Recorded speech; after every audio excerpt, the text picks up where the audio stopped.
Hi everyone. तो आज के नए वीडियो में हम देखेंगे डेली टाइम फ्रेम है। ये डेली टाइम फ्रेम में बैंक निफ्टी और बैंक निफ्टी के 12 स्टॉक का टेक्निकल एनालिसिस करेंगे। तो मेरे पिछले वीडियो में बताया था मैंने कि यहाँ पे सेल सिग्नल मिला था, ये सपोर्ट ब्रेकआउट हुआ था और यहाँ पे सुपर ट्रेंड ने हमको यहाँ पे ब्रेकआउट दिया था। बराबर, यहाँ पे मैं सुपर ट्रेंड एक यूज़ कर रहा हूँ, ये ग्रीन वाला है वो, और रेड वाला लाइन आ रहा है वो, ये बुलिंगर बैंड है और ये आरएसआई इंडिकेटर है। तो यहाँ पे हमको सेल सिग्नल मिला था और मैंने बताया था कि अभी यहाँ रिवर्सल होना शुरू हुआ है, तो वो क्या है, ये गैप फिल करने के लिए गया है। बराबर है, तो यहाँ पे ये गैप फिल हो गई है और आज गैप फिल हुई है वो रेड कैंडल से हुई है। यहाँ पे 2 दिन से रेड कैंडल बना रहा था लेकिन बैंक निफ्टी ऊपर ही तरफ जा रहा था। बराबर है, यहाँ पे ऊपर गैप अप हुआ फिर डाउन आया, गैप अप होता था फिर डाउन आता था, तो कैंडल तो रेड ही बना रहा था। यहाँ पे सिर्फ एक कैंडल ग्रीन बनाई, उसने यहाँ पे क्या किया, गैप फिल कंप्लीट किया। और आज देखो उसका जो बहुत टाइम पहले का जो मेरा वीडियो देखा होगा तो आपने पता होगा ये ग्रीन कलर की मैंने रेसिस्टेंट लाइन बनाया था। बराबर है, उस टाइम पे ये कहाँ पे कनेक्ट हो रहा है, देखो हम पीछे जाएंगे तो यहाँ पे कनेक्ट हो रहा है। देखो उसका पिछला हाई है, उसका पिछला स्विंग था ना जो ऊपर हाई मार रहा था, तो उसका पिछले स्विंग का ये हाई है। तो एग्जैक्ट उसी के पास में यहाँ पे उसने वापस रेसिस्टेंट लिया है, एग्जैक्ट उसका थोड़ी पास में लिया है। बराबर है, उससे पहले यहाँ पे ब्रेकआउट किया था लेकिन फेक ब्रेकआउट होकर वापस नीचे की तरफ आया है। यहाँ पे वहीं पे रेसिस्टेंट लिया है और रेड कैंडल बनाया है। बराबर है, तो हो सकता है आने वाले दिनों में बैंक निफ्टी वापस नीचे आए। दूसरा यहाँ पे एक फॉर्मेशन बन रहा है, देखो ये higher high higher low, higher high higher low, higher high, यहाँ पे हायर लो, यहाँ पे लोअर हाई भी बन सकता है। हो सकता है कि आज की कोई फ्राइडे है, सैटरडे संडे मार्केट बंद है, तो मंडे को गैप डाउन होकर और भी नीचे की तरफ यहाँ पे क्या हुआ, higher high higher low lower high, फिर लोअर लो बनाना शुरू हो सकता है। बराबर है, तो हमको यहाँ पे अगर स्ट्रॉन्ग डाउन ट्रेंड आएगा, ऐसा कब पता चलेगा, जब ये मूविंग एवरेज डाउनवर्ड्स की तरफ हमको जब सिग्नल दे देगी तब। बराबर है, तो super trend, moving average, support resistance, तीनों की तरफ से हमको सिग्नल मिलेगा कि ये डाउनवर्ड की तरफ जा रहा है। आरएसआई की तरफ से ऑलरेडी हो गया है 60 पे रेसिस्टेंस, लेकिन नीचे की तरफ 56 आ रहा है। यहाँ पे यस्टरडे की कैंडल में ऐसा दिख रहा था कि ये ब्रेकआउट दिया है ऊपर की तरफ, लेकिन आज नीचे की तरफ आ गया है आरएसआई। बराबर है, हो सकता है आने वाले दिनों में बैंक निफ्टी नीचे की तरफ जाए। अब हम 12 स्टॉक देखेंगे। तो एयू बैंक में मैंने बोला था कि उसने यहाँ पे रेसिस्टेंट लिया हुआ है, ये इसका जोन बनाया हुआ है।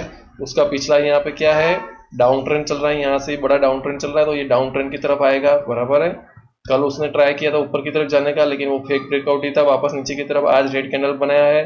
देखिए ये कितने दिनों का है, 1 2 3 4 5 दिनों का इसने रेसिस्टेंट जो बनाया था वो भी ब्रेक करके नीचे की तरफ आया है।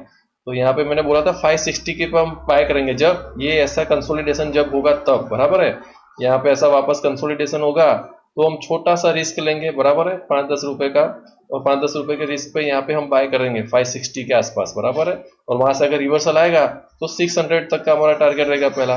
इसका क्लियर कट ऑफ ट्रेंड कब आएगा, जब ये 650 के ऊपर जाएगा। 646 है लेकिन 650 का नो राउंड फिगर, 650 के ऊपर अगर इसका क्लोजिंग आ रहा है अप मूव, तब उसका स्ट्रॉन्ग अप ट्रेंड आएगा। बराबर, तब तक तो यही स्मॉल फाइनेंस में डाउन ट्रेंड में ही है, यहाँ तक आएगा 560 तक आएगा। मेरे पिछले वीडियो आप देखोगे तो आपको पता चलेगा, इसमें मैंने बोला था कि नीचे की तरफ ही आ रहा है, तो नीचे की तरफ आएगा 560 की तरफ आएगा ये। एक्सिस बैंक वो अपने कंसोलिडेशन जोन में ही है। बराबर है, यहाँ पर ग्रीन कैंडल बना रहा है लेकिन क्यों बना रहा है, यहाँ पर रेसिस्टेंट पे आएगा, रेसिस्टेंट से वापस नीचे की तरफ आएगा। क्लियर कट अप ट्रेंड कब आएगा, जब ये ब्रेकआउट करेगा 1150 1150 के ऊपर जाएगा, तभी ये क्लियर कट अप ट्रेंड आएगा, वरना इसका कंसोलिडेशन जोन ही चल रहा है, यहाँ पे लोअर लो ही चल रहा है। बराबर है, तो कुछ खास देखने की जरूरत नहीं है। यहाँ पे आरएसआई ब्रेकआउट दिया है लेकिन रेसिस्टेंट ने नहीं दिया है। यहाँ पे देखो रेसिस्टेंट भी है, यहाँ से रिवर्सल भी होता है। बराबर है, तो हम यहाँ पे सिर्फ ऐसा एक पर्टिकुलर इंडिकेटर से सिग्नल से हम लोग बाय या सेल कर देंगे तो हमें प्रॉब्लम हो सकता है। तो हम क्या करेंगे, रेसिस्टेंट भी देखेंगे कि देखो पहले यहाँ से नीचे आया था ये स्टॉक, यहाँ से नीचे आया था दूसरी बार ये स्टॉक ऑलमोस्ट पास में ही है, यहाँ से नीचे आया था ये स्टॉक, हो सकता है वापस यहीं से नीचे आए। बराबर है, यहाँ पे इंडिकेशन दिया है, ठीक है, यहाँ पे इंडिकेशन दिया है लेकिन शॉर्ट शॉट नहीं है ना। शॉर्ट शॉट कब बनेगा, जब 1150 के ऊपर ट्रेडिंग शुरू होगा तब शॉर्ट शॉट मानेंगे कि हाँ भाई इसका अप ट्रेंड चालू हो गया है, वरना तो हम यही बोलेंगे कि भाई हाँ ये दोनों ही रेसिस्टेंट है, लोअर लो बना के नीचे भी आ सकता है। एक्सिस बैंक में कोई बाय या सेल अभी नहीं बन रहा है, रेसिस्टेंट जोन में ही है। बंधन बैंक मैंने बोला था कि उसका डाउन ट्रेंड से यहाँ पे चेंज किया था उसने, ये ट्रेंड लाइन है। बराबर है, ये ट्रेंड लाइन को ब्रेकआउट करके उसने ऊपर की तरफ जाने को मूव किया लेकिन सस्टेन नहीं हुआ, नीचे की तरफ वापस आया। यहाँ पे 2 जोन बनाए थे सपोर्ट के। बराबर है, एग्जैक्ट वहीं पे आया है, स्टॉप लॉस हिट किया है यहाँ पे हमारा। बराबर है। अगर हमारी बाय पोजीशन थी तो यहाँ पे स्टॉप लॉस हिट किया, लेकिन यहाँ पे शॉर्ट सिग्नल नहीं बोला था मैंने, बराबर है। ये डाउन ट्रेंड कंटिन्यू करेगा यहाँ पे या नहीं भी कर सकता है, क्योंकि कंसोलिडेशन बहुत ज्यादा है इसका। तो यहाँ पे कंसोलिडेशन में हो सकता है वापस नीचे की तरफ आए, और जब यहाँ से नीचे जाए तो शॉर्ट शॉर्ट डाउन ट्रेंड इसका कंटिन्यू हो सकता है। देखने जाए तो सुपर ट्रेंड ने तो यहाँ पे उसको सेल सिग्नल दे दिया है। देखिए सुपर ट्रेंड ने यहाँ पे सेल सिग्नल दे दिया है और मूविंग एवरेज ने यहाँ पे सेल सिग्नल दिया है, बराबर है। तो देखने जाए तो इसका डाउन ट्रेंड ही है, इसमें बाय अभी बन नहीं रहा है। और देखिए 3 दिनों से इसके ऊपर भी नहीं जा रहा है। 186 इसका रेसिस्टेंट है, बराबर। पिछले भी यहाँ पे देखो ये 4 दिन का कैंडल है, फिर यहाँ पे भी ये बड़ी कैंडल है, और इसके अंदर ही ट्रेड हुआ था यहाँ पे कम से कम 10-15 दिनों के बीच में। हो सकता है आने वाले दिनों में यही बीच में रहे और नीचे की तरफ जा सके। अगर यही रहा और ऊपर की तरफ जाएगा तो ही उसमें बाय पोजीशन होगी, वरना बंधन बैंक में बाय पोजीशन नहीं है, बराबर है। बैंक ऑफ बड़ौदा भी उसका क्या कर रहा है, कंसोलिडेशन जोन चल रहा है यहाँ पे उसने ब्रेकआउट किया था नीचे की तरफ, वापस उसका रेसिस्टेंट पे आया है, वापस नीचे यहाँ पे सपोर्ट लिया है, वापस यहीं पे पास में रेसिस्टेंट लेके यहाँ पे ही कंसोलिडेशन हो सकता है, जैसे एक्सिस बैंक में हुआ है, बराबर है। देखो एक्सिस बैंक में भी सेम वैसे ही कंसोलिडेशन हो रहा है, देखा। देखो इसके ऊपर नहीं जा रहा है, इसके नीचे नहीं जा रहा है, तो सेम वैसा बैंक ऑफ बड़ौदा में भी हो रहा है। तो यहाँ पे हम वेट करेंगे ब्रेकआउट का, बराबर है। फेडरल बैंक वो भी अवॉइड करना है। फेडरल बैंक में बहुत ही जिगजैग कैंडलस्टिक बन रही है, देखो बहुत ही ज्यादा जिगजैग कैंडल बन रही है। जब ऐसी जिगजैग वाली कैंडल बन रही है, वो स्टॉक कभी भी फंसा सकता है। जैसे कोटक बैंक है, कोटक बैंक ने यस्टरडे सबको फंसा दिया था, बराबर है। उसमें तो क्लियर कट ट्रेंड भी दिखा था कि अप ट्रेंड में जा रहा है, ऐसा करके मैंने पूरा एक्सप्लेनेशन किया है। अगर मेरा आप कल का वीडियो देखोगे ना तो कोटक बैंक का मैंने पूरा एक्सप्लेन किया है कि देखो कितना परफेक्टली टेक्निकल एनालिसिस में बाय सिग्नल दिखाए हैं हर जगह पे, और उसके बाद उसमें पूरा गैप डाउन कर दिया है, सबका स्टॉप लॉस भी हिट नहीं हुआ है, सीधा गैप डाउन कर लिया, सीधा आपको लॉस ही कर दिया है बहुत बड़ा। क्यों? क्योंकि उसमें ट्रैप किया हुआ है, लोगों को ट्रैप करते हैं ये लोग, बराबर है। ये मार्केट का सच है कि रिटेल इन्वेस्टर को, जिनको पता नहीं चलता है ज़्यादा या जो नए नए सीख रहे हैं, उन लोगों को ये लोग ट्रैप करते हैं, बराबर है। उसका सॉल्यूशन क्या है? उसका सॉल्यूशन ये है कि अगर आपके पास 1 लाख रुपए है तो 1 लाख की जगह पे आप सिर्फ 25,000 रुपीज का ही लगाओगे। कोटक बैंक में अगर बाय सिग्नल मिल रहा है तो भी आप 75,000 नहीं लगाओगे उसके अंदर, 75,000 आप सेफ रखोगे, सिर्फ 25,000 से ही आप ट्रेड करोगे। दूसरा 75,000 है वो किसी और स्टॉक के लिए रखोगे, क्योंकि फिर क्या मालूम कोटक महिंद्रा बैंक में जिस तरह फंसाया है, बराबर है। अगर 1 लाख रुपए होते तो पूरा का पूरा कैपिटल पे आपको लॉस हो जाता। तो उससे बचने के लिए क्या करना पड़ेगा, हमारे कैपिटल को डिवाइड करना पड़ेगा। हम सारे पैसे एक स्टेक में नहीं लगाएंगे, क्या मालूम फ्रॉड, दूसरी कोई बैंक भी फ्रॉड कर सकती है। देखो यहाँ पे ऐसे ही लग रहा है कि यहाँ पे भी कुछ फ्रॉड कर सकते हैं, इनके इंटरनल हो सकता है या कोई ऑपरेटर हो सकता है या कुछ भी हो सकता है, इसीलिए ऐसा जिग हो रहा है, बराबर है। तो ऐसा स्टॉक अवॉइड करना चाहिए, फेडरल बैंक तो अवॉइड ही करना चाहिए, देखना ही नहीं चाहिए। HDFC बैंक में मैंने बाय सिग्नल बोला हुआ था, बराबर है। उसने सुपर ट्रेंड ने और मूविंग एवरेज ने, दोनों ने बाय यहाँ पे दिया था। देखो यहाँ पे मूविंग एवरेज ने बाय दिया, यहाँ सुपर ट्रेंड ने बाय दिया है, और एक जोन है, बराबर है। इसके ऊपर जाने की कोशिश की, वापस यहीं पे सपोर्ट ले रहा है। तो यहाँ पे जब तक इसके ऊपर है तब तक इसके अंदर कोई प्रॉब्लम नहीं है। देखो बैंक निफ्टी बहुत गिरा, बराबर है आज, लेकिन बैंक क्या है, HDFC बैंक देखो बिल्कुल कंसोलिडेशन कर रहा है। ऊपर से देखो ये इसका कंसोलिडेशन जोन है, उसके अंदर एक और कंसोलिडेशन कर रहा है यहाँ पे। देखो यहाँ से नीचे नहीं आ रहा है, बराबर है। ये जो प्राइस है उसके नीचे नहीं आ रहा है, 1505, बराबर है। 1500 गिनते हैं, एग्जैक्ट 1500 गिन लो, राउंड फिगर। 1500 के नीचे नहीं आ रहा है, क्यों नहीं आ रहा है? तो होगा कुछ, किसी का बड़ा ऑर्डर होगा। अगर कोई सेल कर रहा है तो भी वो नीचे की तरफ नहीं है, क्यों? बड़ी क्वांटिटी यहाँ पे बाय करने रख दी होगी, तो उसके नीचे नहीं जा रहा है। लेकिन हम हमारे पैसा का रिस्क नहीं ले सकते, तो हम क्या करेंगे, हम अभी इसका क्लियर कट अप ट्रेंड कब आएगा, जब 1560 के ऊपर जाएगा तब आएगा, बराबर है। लेकिन अभी रिस्क की ट्रेड ले सकते हैं कि अभी हमने बाय कर लिया, अगर यहाँ पे आएगा तो हम, यहाँ से नीचे जाएगा तो हम सेल कर देंगे, और इसके ऊपर जाएगा तो हम उसको टेलिंग करेंगे। हम ये रेड लाइन है उसको हम टेलिंग स्टॉप लॉस करके कंटिन्यू करेंगे। बाय सिग्नल तो इसका यहाँ से मिला था, यहाँ मूविंग एवरेज में मिला था और सुपर ट्रेंड दोनों ने दिया था। फिर यहाँ पे इसका ये रेसिस्टेंस जोन था वो भी ब्रेकआउट हुआ था ये कैंडल पे, तो 3 सिग्नल मिले थे यहाँ पे बाय के, बराबर है। मूविंग एवरेज, सुपर ट्रेंड और रेसिस्टेंस भी ब्रेकआउट हुआ था। अब यहाँ पे कंसोलिडेशन कर रहा है, हो सकता है आने वाले दिनों में बहुत ज्यादा यहाँ पे कंसोलिडेशन करे, उसके बाद ब्रेकआउट दे, ऐसा भी हो सकता है, बराबर है। RSI उसका 54 है। ICICI बैंक ने क्या किया था, यस्टरडे को ब्रेकआउट दिया था हाई की तरफ, लेकिन क्लोजिंग नहीं दिया था, बराबर। मेरे लास्ट वीडियो में बताया था कि क्लियर कट अब हम उसको अप ट्रेंड का बोलेंगे कि ऊपर की तरफ आज कैंडल बनाए और यहाँ पे क्लोज हो, लेकिन नहीं बनाई। वापस देखो यस्टरडे यहाँ पे भी पहले वहीं से रिजेक्ट होकर नीचे आया है, यहीं से रिजेक्ट हुआ है प्राइस, तो ये इसका कंसोलिडेशन जोन है, बराबर है। तो इसी के अंदर रह रहा है, कंसोलिडेट कर रहा है। हो सकता है आने वाले दिन में ज़्यादा कंसोलिडेट करे, उसके बाद ब्रेकआउट मिले, या तो हो सकता है कि यहाँ पे कंसोलिडेशन करते करके डाउन ट्रेंड आ जाए, बराबर है। इसका डाउन ट्रेंड भी आ सकता है, ऐसा जरूरी नहीं है कि यहाँ से सिर्फ स्टॉक ऊपर ही जाएगा, साइडवेज जाएगा, थोड़ा नीचे आएगा, थोड़ा नीचे तो फिर यहाँ पे कंसोलिडेशन करेगा। जैसे यहाँ पे कंसोलिडेशन किया पुरानी प्राइस, तो वो पुरानी प्राइस पे भी यहाँ पे कंसोलिडेशन हो सकता है। ऐसा जरूरी नहीं है कि बहुत नीचे गिर जाएगा। ये स्ट्रॉन्ग बैंक है, बराबर है, लाइफ टाइम हाई की तरफ ट्रेड कर रही है, तो हो सकता है बहुत ज्यादा नीचे डाउन ट्रेंड में नहीं जाए, थोड़ा सा करेक्शन हो स्टॉक के अंदर, ऐसा हो सकता है, बराबर है। RSI उसका नीचे की तरफ मूव किया है, 59 है, बराबर है। ये देखो टॉप ऐसे नीचे की तरफ हुआ है कॉर्नर, तो यहाँ पे भी कोई बाय सिग्नल नहीं बन रहा है ICICI बैंक में भी। IDFC फर्स्ट बैंक यहाँ पे डाउन ट्रेंड चल रहा है, उसका जिगजैग वाली पूरी कैंडल स्टिक है, बराबर है। यहाँ पे कंसोलिडेशन हो रहा था, मैंने बताया था इससे पहले ये 1 2 ये 3 टाइम यहीं से ब्रेकआउट हुआ है। आज इसने क्लोजिंग दिया है, बराबर है, ग्रीन ऊपर गया है, लेकिन वापस एग्जिट क्लोजिंग देखो उसके पास में आके किया है। अब हम लोग जल्दबाजी में आकर यहाँ पे एंट्री नहीं ले सकते, तो यहाँ पे एंट्री कर ले फटाक से, बराबर है। रिस्क की ट्रेड कर सकते हैं, रिस्क लेना है बड़ा, चलो फिर रिस्क लेना है, कोई बात नहीं, लॉस हो तो लॉस, वो वाले लोग यहाँ पे एंट्री कर लेते हैं, बराबर है। वैसे लोग बाकी श्योर परफेक्टली सिस्टमेटिक ट्रेड करना है तो इसको एक और कैंडल बनानी पड़ेगी यहाँ पे, क्लियर कट यहाँ पे ऊपर की तरफ क्लोज दे, बराबर है, वैसा वाली, वरना फेडरल बैंक की तरफ हो सकता है। देखो फेडरल बैंक में क्या हुआ था, देखो ये ग्रीन कैंडल ऊपर क्लोजिंग दी थी, दूसरे दिन रेड बनाई, तीसरे दिन गैप डाउन, देखा। यहाँ पे क्लियर कट क्या हुआ, ये 1 2 3 टाइम रिजेक्ट हुआ, यहाँ पे क्लियर कट ग्रीन कैंडल बनाई प्रॉपर, उसके बाद रेड कैंडल बनाई और उसके बाद गैप डाउन कर दिया, सीधा कंसोलिडेशन के अंदर आ गया। IDFC फर्स्ट बैंक क्या कर रहा है, ऊपर की तरफ जा रहा है, कंसोलिडेशन और रेसिस्टेंट पे नीचे आ रहा है, यहाँ से नीचे और नहीं आया, बराबर है, क्या क्या वापस ऊपर की तरफ जा रहा है। हो सकता है ये फेक कैंडल हो, फेक ब्रेकआउट हो, बराबर है, यहाँ पे फेक कैंडल भी हो सकती है।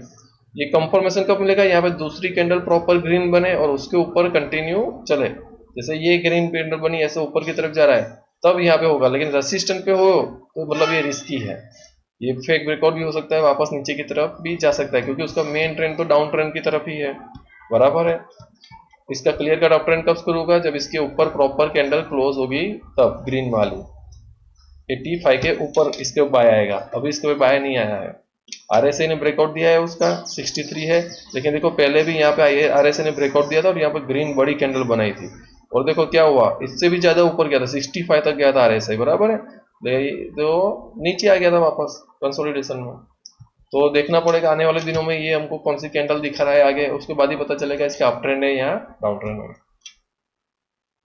इंडसइंड बैंक वो भी अपने कंसोलिडेशन जोन में ही है, बराबर है। देखो बहुत सारे यहाँ 1 2 3 4 ये 5th टाइम यहाँ पे आया था, यहाँ से वापस ऊपर की तरफ जाने का, लेकिन आज ही बहुत बड़ी कैंडल बना दी नीचे की तरफ और यहाँ पे लेके आया, लेकिन इसका डाउन ट्रेंड नहीं है क्लियर कट, क्यों, क्योंकि इसका रेसिस्टेंस जोन के पास ही है।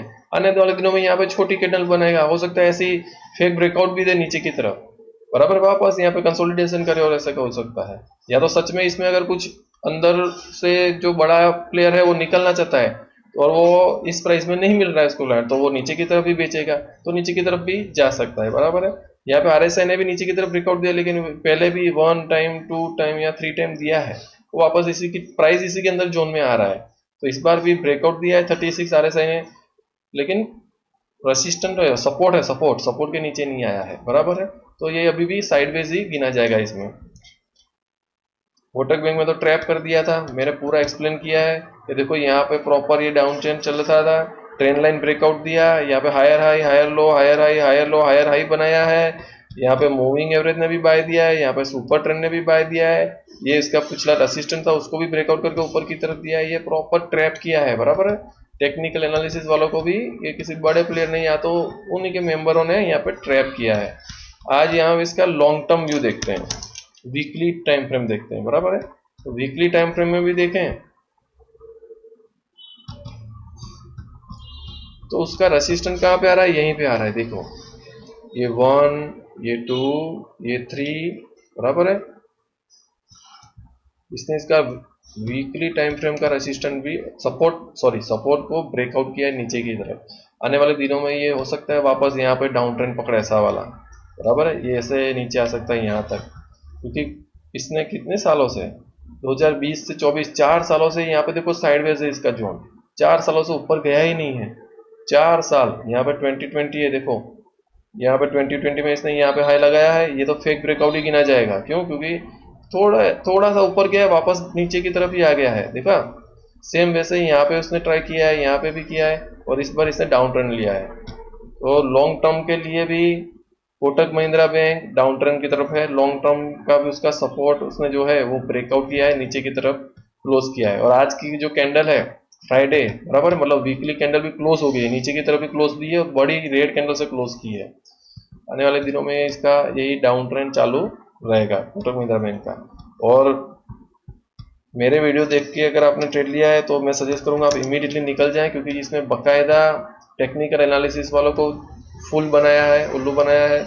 यहाँ पे higher high higher low, moving average cross over, super trend सबको बाय सिग्नल दिखा के यहाँ पे ट्रैप किया है डायरेक्ट गैप डाउन करके, बराबर है। मे भी ये लोग ट्रैपर जो हैं वो वापस यहाँ पे प्राइस ऊपर की तरफ भी ले आ सकते हैं, हो सकते हैं फ्रॉड लोग फ्रॉड होते हैं, बराबर है। तो वो फ्रॉड लोग वापस आपको अफसोस कराने के लिए यहाँ पे ले आएंगे, आप वापस एंट्री नहीं लेंगे, क्योंकि ये यहाँ पे इतना बड़ा फेक ब्रेकआउट बना सकते हैं, ये लोग फेक मूव बना सकते हैं। तो आप सोच लिए आगे जाके और भी पैसा आपका ही खराब होगा। तो ऐसे स्टॉक में एंट्री मत लीजिए, ऐसे स्टॉक में ट्रेडिंग भी मत कीजिए। अभी ऐसे स्टॉक में क्या करना पड़ेगा, क्योंकि 4 साल से देखिए वीकली टाइम फ्रेम में 4 साल से स्टॉक ने कुछ भी परफॉर्म नहीं किया है। अगर 4 साल पहले आपने यहाँ पे लिया है समझो, तो यहाँ पे क्या हो रहा है, यहीं पे है, कोई अप ट्रेंड नहीं है इसका, कोई डाउन ट्रेंड भी नहीं है, यहीं पे कंसोलिडेट किया, अब डाउन ट्रेंड चालू हुआ है। मतलब 4 साल में इसने कंपनी ने कुछ भी नहीं किया, इसलिए इसका जो बायर होगा, जो फंडामेंटली होगा या कोई बड़ा बायर होगा, उसको पता चल गया कि भाई इसमें कोई है नहीं दम, तो निकल रहा होगा, और उसके निकलने की वजह से ही इसका प्राइस नीचे आ रहा है। तो यहाँ पे जितना हो जल्दी हो सके आप निकल जाएं और ऐसे स्टॉक को अवॉइड करेंगे। पंजाब नेशनल बैंक अपने अपर कंसोलिडेशन जोन में आ गया है वापस, बराबर है, ऑल टाइम हाई की तरफ ही है। यहाँ पे कंसोलिडेट किया था, ब्रेकआउट दिया था नीचे की तरफ, मैंने बोला था कि यहाँ तक आ सकता है, यहाँ पे बाय हमको चांस देगा 115 की तरफ, बराबर। यहाँ पे उसने पहले सपोर्ट लिया है फिर ऊपर गया, लेकिन उसकी जगह पर यहीं से ही सीधा ऊपर चला गया, वापस ये इसके कंसोलिडेशन जोन में जा रहा है। अब नेक्स्ट यहाँ पे ऊपर की तरफ ब्रेकआउट देगा तो ही बाय बनेगा, वरना बाय नहीं बनेगा, बराबर है। तो ये इसका बहुत ही जबरदस्त रेसिस्टेंट है, 138 दिख रहा है, तो 140 गिनेंगे, बराबर है। 140 के ऊपर जाएगा तो इसका अप ट्रेंड स्टार्ट होगा, वरना यहाँ पे कोई बाय या सेल सिग्नल नहीं बनेगा। स्टेट बैंक ऑफ इंडिया ने अपना ऊपर की तरफ ब्रेकआउट दिया है, यहाँ पे बाय सिग्नल बन रहा था, आज वापस रेड कैंडल बना है, लेकिन इतना अच्छा है कि नीचे की तरफ बिल्कुल नहीं आया, उसका रेसिस्टेंट के ऊपर ही है। अब सेम ऐसा सिनेरियो कहाँ पे बन रहा है, फेडरल बैंक में बना था, देखिए फेडरल बैंक ग्रीन कैंडल बना, उसका रेसिस्टेंट भी ब्रेकआउट दिया, और दूसरे दिन रेड कैंडल बना था सेम, और तीसरे दिन गैप डाउन, बराबर है। तो ये स्टेट बैंक ऑफ इंडिया में भी शायद हो सकता है, बिल्कुल सेम सिनारियो। देखिए यहाँ पे अप ट्रेंड लिया है, बड़ी कैंडल से ब्रेकआउट दिया है, फिर रेड कैंडल बनाया है, हो सकता है गैप डाउन कर दें यहाँ पे भी, बिल्कुल जबरदस्त। देखो फेडरल बैंक में भी बिल्कुल वैसा, देखो तीन कैंडल, ये बड़ी कैंडल बनाई ऊपर की तरफ, रेसिस्टेंट भी ब्रेकआउट दिया, दूसरे दिन रेड कैंडल बनाया। तो ये दूसरे दिन जो रेड कैंडल बना वो कैंडल आज बनाए स्टेट बैंक ऑफ इंडिया में, बराबर है, ये आज बना है स्टेट बैंक ऑफ इंडिया में। अब आने वाले दिनों में पता चलेगा कि गैप डाउन करके ये बिल्कुल नीचे की तरफ ला रहा है, किसी को फंसा रहा है कि यहाँ पे कंसोलिडेट करके वापस इसका जो अप ट्रेंड चैनल बना था ये वाला, वो अप ट्रेंड चैनल कंटिन्यू कर रहा है कि नहीं कर रहा है। तो अगले आने वाले दिनों में पता चलेगा। मेरे अगले वीडियो में मैं बताऊंगा कि यहाँ पे हमको बाय करना चाहिए कि नहीं करना चाहिए। अभी तो रिस्की बाय किसी ने किया है तो ठीक है, बाकी यहाँ पे तो सेम फेडरल बैंक वाला सिनेरियो दिख रहा है यहाँ पे। ये एजुकेशन पर्पस के लिए वीडियो था, आप आपका बाय सेल आपके फाइनेंशियल एडवाइजर या आपका खुद का टेक्निकल एनालिसिस करने के बाद ही करें।